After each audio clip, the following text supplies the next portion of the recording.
আসসালামু আলাইকুম সবাইকে। আশা করি সবাই ভালো আছেন। আলহামদুলিল্লাহ আপনাদের দোয়ায় আমিও ভালো আছি। তো বন্ধুরা, সকাল সকাল ঘুম থেকে উঠে চলে যাচ্ছি আপনার ভাইকে নিয়ে একটু হসপিটালে।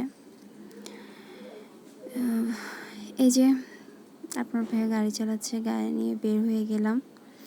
খুব আজকে তাড়াতাড়ি ওঠা হয়েছে, 8টার দিকে ওখানে গিয়ে সব ফাইলপত্র জমা দিতে হবে। তো সেই জন্য বের হয়ে গেলাম। মেয়েকে রেখে গেছি আজকে বাসায়, আমার মায়ের কাছে রেখে গেছি।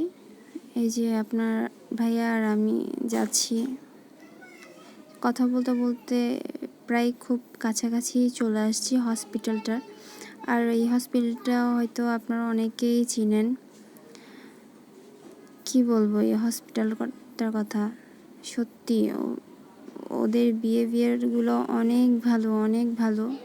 খুব সুন্দর করে কথা বলে দেন, বুঝিয়ে দেয়।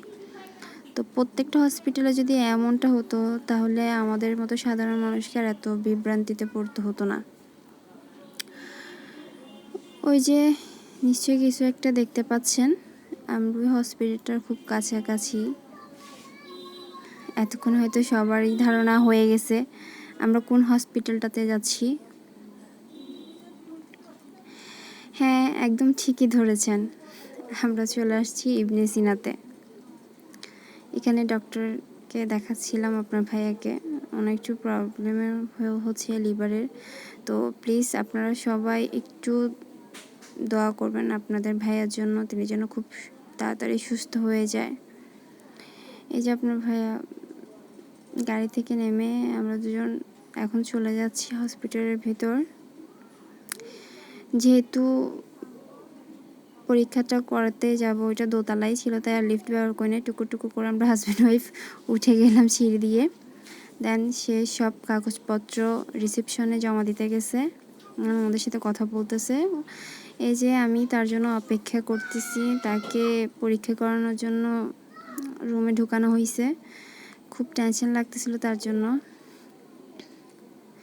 দেন অবশেষে আমার অপেক্ষার প্রহর শেষ হলো, সে বের হয়ে আসছে। দেন আমরা যেহেতু খুব আর্লি বাসা থেকে বের হয়ে গেছি, সকালে কোনো নাস্তা করে নেই, আমিও করি না, আমার হাজব্যান্ডও করে নাই, তাই চলে গেলাম ফুড কর্নারে। ওখান থেকে আমরা হাজব্যান্ড ওয়াইফ দুজনেই কিছু নাস্তা করে নিয়ে আবার বেরিয়ে পড়লাম বাসার উদ্দেশ্যে। এই যে দেখেন, তো দুজনে কথা বলতে বলতে চলে আসছি আমার বাসার খুব কাছাকাছি। আর এই হসপিটালটা অনেকেই চিনেন, যারা মুরাদপুর থাকেন, নিজারপুর থাকেন, তাদের জন্য তো খুবই কাছে এই হসপিটালটা।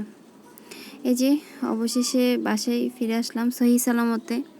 তো আপনাদের কাছে আপনাদের ভাইয়ের জন্য একটু দোয়া কামনা করছি।